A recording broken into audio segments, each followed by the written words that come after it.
Deuxième événement ya mai na capitale ya Kinshasa. Deuxième événement awa siko na limité eza so de bonhomme te. Eza siko na limité Kingabo na Pont José. Tala milangi na mai tala ebele. Bato bakimi kutu na ngambo bazokatisa koto po de l'autre côté ezande lisusu ebele. Mai côté bango na bandako. Eleki ebele. Précisément na Kinshasa na limité. Deuxième événement ya mai. Oezoleka na mikolo.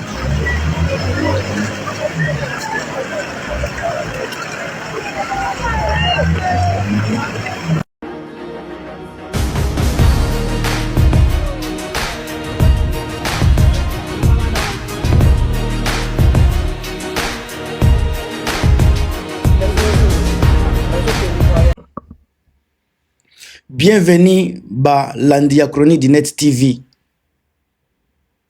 Ce que Tshisekedi a présenté comme voyage diplomatique au Bomoni de France, Égypte, Qatar, na Brésil. Na miso na biso bazako kosa na biso ke ba voyage diplomatique.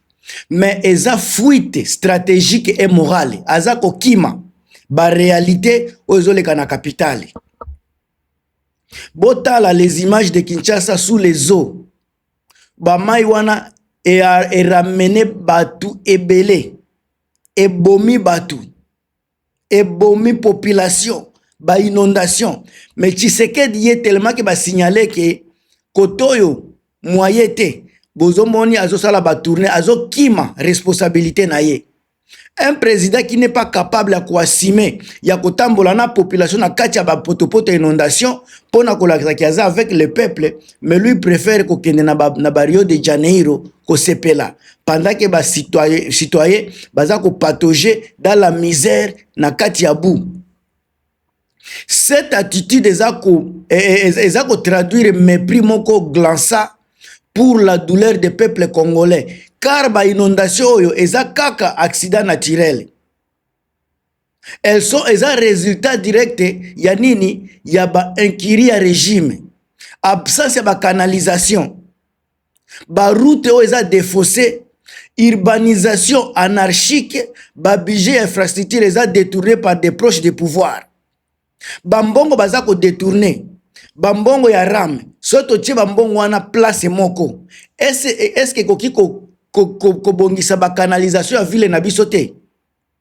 Capitale na biso est comme symbole ya salité. Symbole ya liwa, nde capitale ya Kisasa, nde capitale ya RDC. Symbole ya la mort, symbole ya désolation, symbole ya pauvreté, symbole ya saleté, nde capitale na biso.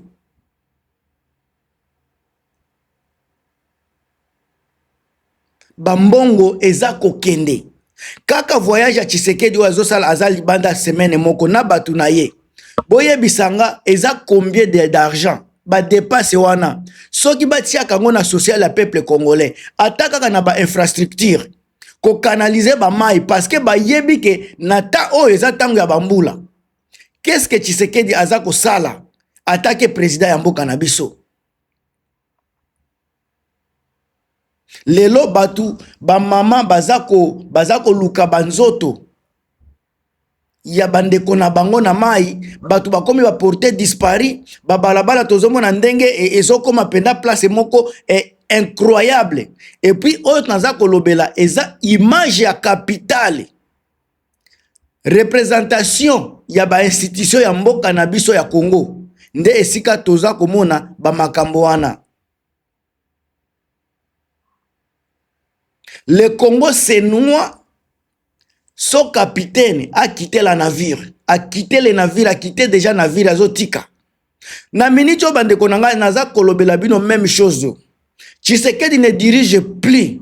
Yango bomoni akimi azako dépasser, azako détourner. Tango ya ba responsabilité azokima. Mais tango mbule kosila ba inondation kosila bokomona azongi na kini. Akobanda koloba bilobela na ye, l'homme de promesse. L'homme a ba promesse kaka mutu abilobela, mutu ya ba vie ya ba photo. Mais na réalité et l'autre côté. Tôt ou tard Tshisekedi alinga te akozonga na capitale. peuple baza kozela ye non pas avec des fleurs mais avec des comptes à rendre. Tshisekedi bandeko na ngai a commis élément moko très nuisible na mboka na biso. Élément moko vraiment na yebite so na koloba nini aza lisusu mutu akopesa confiance te. Peuple aza kokufa na kati ya ba inondation mais bango baza ko jouir baza ko lela baza ko sepela baza ko voyager azo bimisa image ya mboka on dirait toza bien au moment où peuple aza ko souffrir peuple aza ko lela peuple aza ko gémir. Boy bandeko nanga to lobela nanu voyage mutu abimi Égypte Aouti ake Qatar, ake Brésil. 3 pays, 3 continents, 3 voyages à moins d'une semaine. Na officiellement toko bakoloba il s'agit de ba rencontre diplomatique na ba investissement au Congo. Mais na réalité ba ba voyage moko ya prétexte pona ko fuir ba responsabilité na ye. Azo qui ma responsabilité na ye. Un président qui n'assume pas ma responsabilité n'est pas un président. Sika awa tokoloba pe ba inondation eza faute ya Kagame. Kagame mutu atindeli biso ba inondation tokoloba ngo kaka boy. Batu baza kokufa na Kisasa pona ba inondation wana tokoloba kaka Kagame mutu asali biloko wana parce que gouvernement ya Tshisekedi eza gouvernement ya ba accusation. Bango bazalaka responsabilité bazawana pona kwa kizaka batu. Bango bazalaka jamais na problème. Ce sont les autres qui sont les problèmes. Ce sont les autres qui ont fait ceci. D'autres personnes qui ont fait cela. Et ils sont là comme seulement des juges. Mboka na biso eza na posa ya un président responsable. Na tomonaki na Égypte ndenge za ko multiplier ba rencontre protocolaire sans impact direct na Congo na biso. Na Qatar il a été accueilli avec froideur bino moko bomonaki. Na ezalaki kaka na koloba politesse diplomatique. On ne l'a pas accueilli comme un président digne. Pourquoi? Parce qu'il a déjà détruit tout. Après ma déclaration maladroite wana si la monarchie ba golf wana bokanisi ba koyamba ye bien.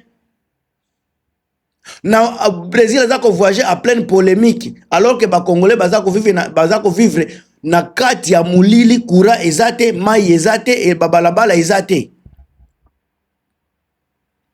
Soki na Brésil nde bozoke ne koluka ba partenaire na nini na niveau ya France bapesi bozangi ba partenaire na États-Unis bozangi ba partenaire soki ba place bozanga ba partenaire na Brésil nde bozoke ne koluka partenaire. Cela veut dire que boza vraiment enfermé boza komi kosa bandeko na ngai. Tshisekedi aza ko tia bino na kati ya distraction pendant que peuple aza ko lela nzala na minute peuple azo lela nzala. Salaire ezate ba inflation na mboka na biso ba kisi ezalaka na hôpitalité bana bazoko kotanga te. Tshisekedi ba parade na ekaka devant ba caméra étrangère comme si Congo eza kotambola bien. Mindele baza ko critiquer ye opposition Mindele tomona ki awa soki Zemmour aza ko finga ye place nyoso baza ko critiquer que eza moment un président qui est normal na minute choyo il faut azala à commun accord avec la population. Mais Tshisekedi aza déconnecté na ba réalité à peuple congolais. Tshisekedi azoyeba te nini peuple congolais baza ko traverser situation nini baza ko traverser azoyeba te. Chaque voyage présidentiel coûte entre 3 na 6 millions de dollars. Voyage moko 6 millions de dollars. Ake na Europe, na France, 6 millions. Ake na Égypte, 6 millions. Ake na Qatar, 6 millions. Ake na Brésil, 6 millions. Botia ba 6 millions na place moko eza combien? Ba hôtel de luxe baza ko louer. Ba délégation ba plier ba 80 personnes. Ba enveloppe pour ba média. O baza ko tia na média pour ba sale balobela bango. Dans le même temps, balanini fofonere wana faux d'entretien routier est vide et loko kuna ezate bakosala ba canalisation ba route ndenge nini L'office de voirie ne peut plus ba ouvrier na ye ba futaka batu na ye te, batu ya office de route wana. Ezalaka lisusu te. Ba projet d'assainissement eza aux arrêts. Baza ko sala eloko ata mon côté. Oboza ko s'attendre na catastrophe te. Boza ko s'attendre na nini soki eza ba catastrophe te. Tshisekedi azako détourner soki baza ko loba ba travaux d'assainissement et élément parce que baza ko financer yango lisusu te. Soki baza ko futa ba office ya voirie ya ba office de route. C'est que parce que mbongo ezate, mbongo ezo kende wapi pendant que ba mine jekamine za ko sala. Ba frontière ba nini ba port eza ko sala. Mbongo ezo kende wapi bandeko? Mbongo ya voyage ezali, mbongo ya kofuta ba ministre eza, mbongo ya kofuta ba député ba 20 ba 30 000 dollars par mois eza. Pendant que ba député européen baza kozwa ba 6 000 ba 5 000 dollars, mais député ya Congo, pays le plus pauvre du monde, baza kozwa ba 30 ba 40 000. Comment expliquer phénomène wana?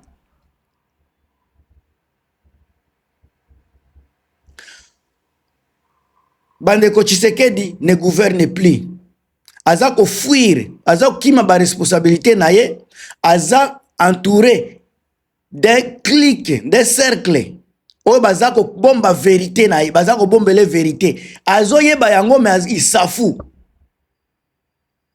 Régime Tshisekedi s'effondre sur tous les plans. Na minute oyo, régime Tshisekedi ekufi sur tous les plans possibles. Sur le plan économique, tout le monde a ba inflation, ba corruption, ba fuite de capitaux, donc ba détournement pamba. Sur le plan social, la pauvreté record. Tous les pays les plus pauvres du monde, ba grève, ba désespoir. Sur le plan politique, tous les a rupture avec ba alliés naye, ba États-Unis ba kati naye makambu, ba Belge ba kati, ba Qatar ba kati, ba Français ba kati relation naye, ba rejet diplomatique international bebo de partout dans le monde. Azako voyager parce qu'il ne peut plus marcher dans les rues de sa propre capitale. Capitale les na balabala te. Capitale les a salité. Capitale les na sous inondation. Moyen tambo les a tiango bozomona azako tambo la libanda. A comme ko banga peuple parce que à tout moment tout peut changer et tout peut arriver. Une présidence qui est déjà perdue. Voyage oyo bandeko nango azo sala eza plus qu'une mission. C'est un symbole de rupture entre le président na nation naye. Un homme qui face à la souffrance boye azako choisir ko tambola. Au lieu ya ko compatir na population, lui il préfère être à l'extérieur pendant que son peuple est en train de périr na kati ba inondation. Même un message à compassion ezate. Message à compassion ezate. Tshisekedi est sous-président ya Congo te. Il est devenu le touriste officiel de la République. A comme touriste officiel de la République. Peuple congolais est en train de se noyer. Et son président, Azawapi, Azako voyager, Azako dépasser, a qui mis ma responsabilité. Le Congo mérite mieux que globe trop insensible. Le Congo a besoin de dirigeants et non un voyageur. Il est temps que le peuple congolais demande des comptes. Parce qu'un jour, quand la tempête passera, ceux qui ont fui pendant que le pays coulait devront répondre devant l'histoire. Tshisekedi doit rendre des comptes à la population congolaise. La population souffre. La population est dans une pauvreté extrême. La population n'a pas d'électricité. La population n'a pas d'infrastructure. La population n'a pas d'eau potable. Il n'y a pas de salaire. La population est impayée. Makambouana nyoso bandeko nangai, soki boza kotele mela Tshisekedi te, lobaki ba melisa bino biloko ya mabe. Tshisekedi, c'est le président le plus mauvais de tous les temps. un incompétent, un idiot, un incapable. Bande on a beau partager, beau commenter, à plus.